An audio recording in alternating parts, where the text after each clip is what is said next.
How do you get a guy that likes you to actually chase you? How do you ask a guy for emotional momentum? How do you find confidence around the men you're most attracted to? Should you go back to sleeping with the man who's deceived you for 22 years? And how do you stop attracting the victim mindset? That's what we're discussing in Ask Mark today. It's week number 34, so it's great to have you here. We did miss last week. I apologize for that. I got carried away with all the filming. We filmed a whole bunch of videos on Friday, and I'm really excited for you to see them. So I got those on the way. We're back with Ask Mark this week, and lots to come. Some really cool videos over the next couple of weeks got out for you. So, Ask Mark today. Let's get straight into the questions now. One thing, the Miami/LA/New York trip looks like it's going to go ahead. So I've got more details on that to come early March next year, early to mid-March. Very, very exciting. Let's get straight into the first question, and it comes from Ashley. And Ashley says, Mark, how do I ask a guy for this emotional momentum from a very smart, successful, and introverted guy? Ashley, I'm going to keep this brief for you. You never have to ask a guy for emotional momentum. And in fact, it will never work asking for emotional momentum. If you haven't seen the video on how to instantly tell if a guy likes you, I talk about this concept of emotional momentum, and it's basically a measure of the guy's emotional consistency and progression with you. Is he wanting to be on your mind on a regular basis? If he is, it's a reflection that you are on his mind. You never need to ask for a guy to keep up emotional momentum, and if you do, frankly, he's not that into it. When I think of the women, by the way, smart, I consider myself an intelligent guy. I think I've been pretty successful with the things I do in my life, and though most people don't know this about me or don't perceive me this way, I do consider myself technically an introvert. So I actually fit this profile, so I can especially comment here, but this applies to all men. You never have to ask. You never have to ask for emotional momentum. When I think of the women that I've chased in my life, when I see the other dating coaches, the other men that I interact with, the women that they've chased, they've never once asked us for it. They never have to ask us for the emotional momentum. So Ashley, I would say if you're having to ask for it, this guy's not that into it. And if you're finding this is a pattern, it's time to go, okay, I need to work on myself. Go check out the video on how to build an exciting life men are gonna love. Go check out the video on things men obsess over. Work on that, work on building yourself and being the best you, and men are gonna give you emotional momentum. They're gonna wanna keep being on your mind without you ever having to ask. Number 2, question. Emily Hager. She says, if a guy likes you, it doesn't always mean that he'll pursue you, right? I've seen this at the present moment in my life. I know this guy's attracted to me, he shows interest, but he doesn't make a move to pursue me. Please make a video about the difference between just being attracted and liking someone versus, and then actually knowing he'll pursue you apart from the obvious signs. And Emily brings up a really good point here, because one of the most searched terms is how to tell if a guy likes you. That's something you want to know. That's something that gets searched very, very frequently. But it kind of breaks down into 2 separate areas. There's signs a guy's really into you and wants to build a future with you, and there's signs a guy's curious about you.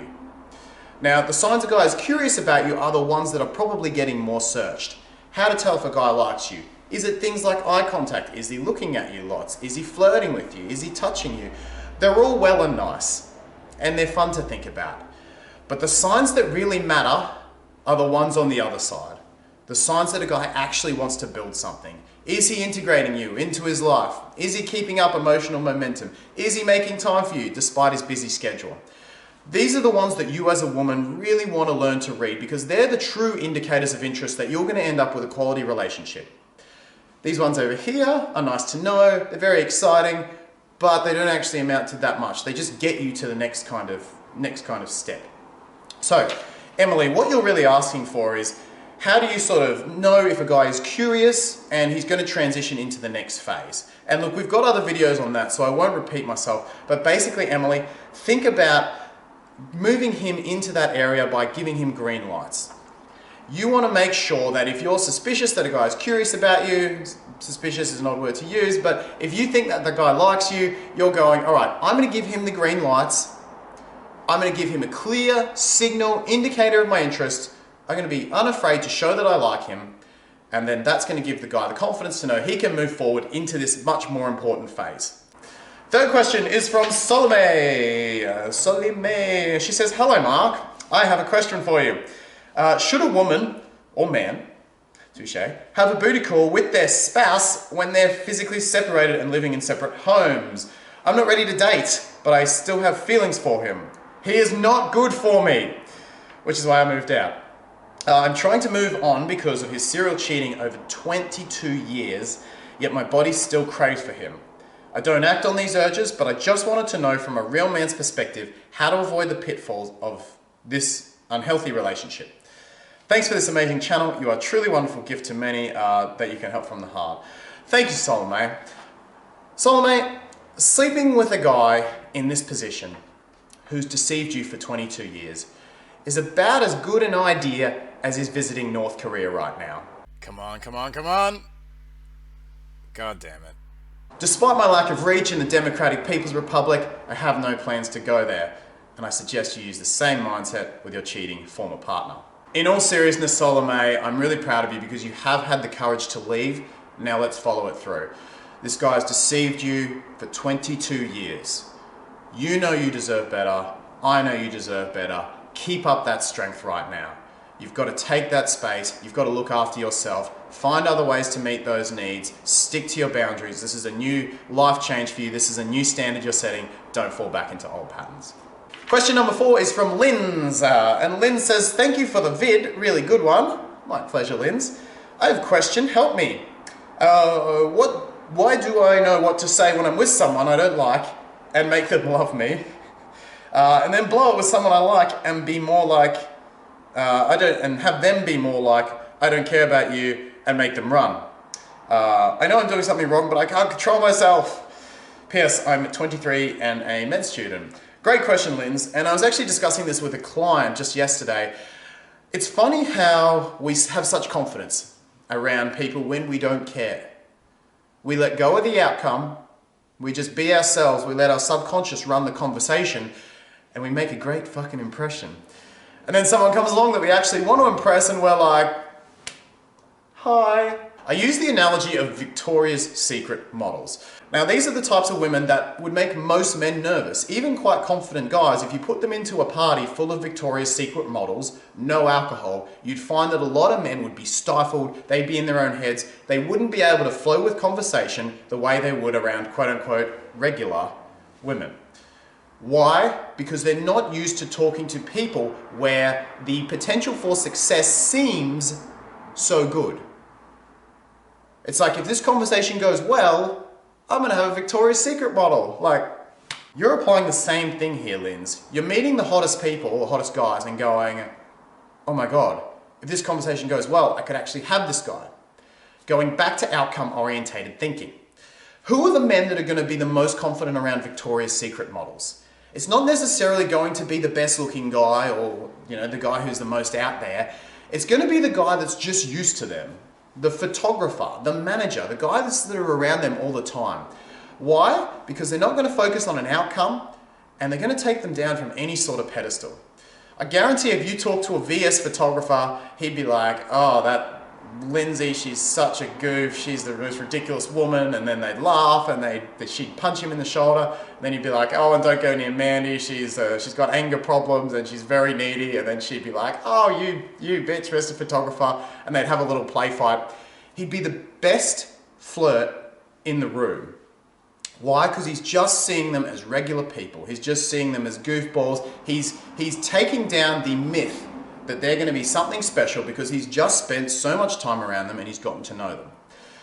Practice makes perfect. The more time you're spending around guys and realizing they're not actually that fucking special, the better you're going to do. So Linz, keep putting yourself out there. It's not something that happens instantly. It does take time, but the more you put yourself out there, the more you surround yourself with people you would have used to put up on a pedestal, the more you're going to realize they're not actually worth that pedestal. You're putting them on, and that's when your flirting skills are going to skyrocket.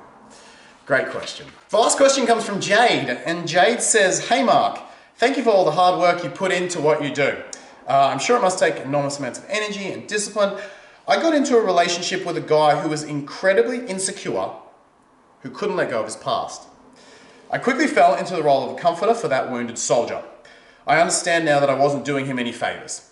Having since walked away from the relationship, my main regret is that I haven't learned how to address the wounded soldier type.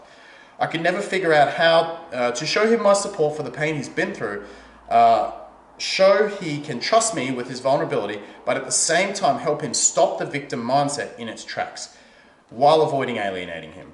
I'm very empathic, but also very blunt. How do I strike a balance between the two? Thank you for your time. Jade, and to you out there, the blueprint that we attract, the people that we attract, the love we attract is something that I'm talking about with clients more and more. I'm finding increasingly clients are coming to me and we're getting deeper and deeper into why are we attracting who we're attracting? What things, what associations with love did we create as a child and through our early relationships that mean we're attracting what we're attracting? Jade's question here, your question, Jade, was, where am I? How do I learn to address the wounded soldier type? But the question I'd also be asking yourself, Jade, and I'd be asking you if you were a client and you came to me with this question is, why am I attracting the wounded soldier type? The reality is, Jade, it sounds like you've got a blueprint where for whatever reason you've received love and affection as a child or somewhere in your emotional programming that when I help others is when I'm most appreciated. So it could be that you saw your mum be dominated by your father, and if he was abusive, you might have gone to help mum and she would have gone, we're going to be okay. And you felt really connected to mum in that time. Or dad could have been a victim of his work and he could have been always stressed about his work and unsure where the future was coming from. And so you tried to comfort him and that was the time when he gave you the most attention. So there's all sorts of different connections that can happen, Jade. And I'd really be asking myself, okay, what is the background? What is the reason that I've formed these sort of attachments and consistently attract this type of man? Now, this is obviously deeper psychological work, but it's something that's really important to ask yourself, Jade, before you get into another relationship. If you are finding yourself attracting the wounded soldier type and you want to know how to deal with it, the first thing you have to do is be aware of how you dealt with it in the past and what wasn't right. So, Jade, it sounds like you're becoming aware of that. You know, things like him taking responsibility for cheering himself up rather than you doing it for him. You've got to be able to call him on those things and stop the victim behavior. Now, Jade, you said you're very blunt, and you don't necessarily have to be blunt when you're doing this, but you do have to be firm. Let me give you an example. Imagine your mum was saying, you don't spend enough time talking to me. You don't talk to me, you don't call me, da-da-da-da-da. You could be like, Mom, I do freaking call you, I'm really busy, da-da-da, and you can bite back. Or you can say, Mum, stop being a victim. I do call you. You know I've got a lot on. I'm going to call you every day at 4, 5, whenever. Stop being a victim, Mum. And that's how you have to handle that situation. It's a tricky one with your parents. With your partner, similar sort of thing. The difference is, Jade's question here, how do I avoid alienating him? You can't necessarily. If he has a blueprint for being a victim, if that's how he got his love and he doesn't want to recognize that and take ownership of it, you will very well alienate him by telling him to pull himself up on his victim behavior. And that's okay. If he wants to keep playing these cards, he can play it with another woman. So when you're talking to him, you know, he might say, oh, you know, I'm like this because of this. And you can say, all right, you know I love you, but stop playing a victim. It wasn't your fault that happened, but it's your responsibility to fix it now. And he might go, oh, fuck you, I'm a victim, no, you're wrong. Okay, you want to go play that story, you can play that story, but I'm not buying it. You're not being bitchy about it, you're not going, stop being a victim, what are you doing, you lazy fucker, like this isn't your excuse, this isn't a reasonable excuse. You're not giving him harshness, but you are saying, all right, stop being a victim. You can recover from this. You can take responsibility for this. And I'm here to support you through that if you're going to do that. Calling him on his bullshit, making sure you're firm with it without necessarily being blunt or harsh is the way to handle these guys. At the same time, also ask yourself, why am I constantly attracting this? And do I need to change my love blueprint, whether it's myself, work with a coach, buy a book, whatever it is. Well, that's Ask Mark. Thank you for watching. I'm getting very excited for all the things that are coming up over the next 6 months. There's lots and lots of good stuff. Make sure you leave your question, comments, thoughts, etc. all below. Let me know what you think. Hit that big red subscribe button and of course give the video a thumbs up like you always do. I'm looking forward to seeing you in the next video very soon. You always make me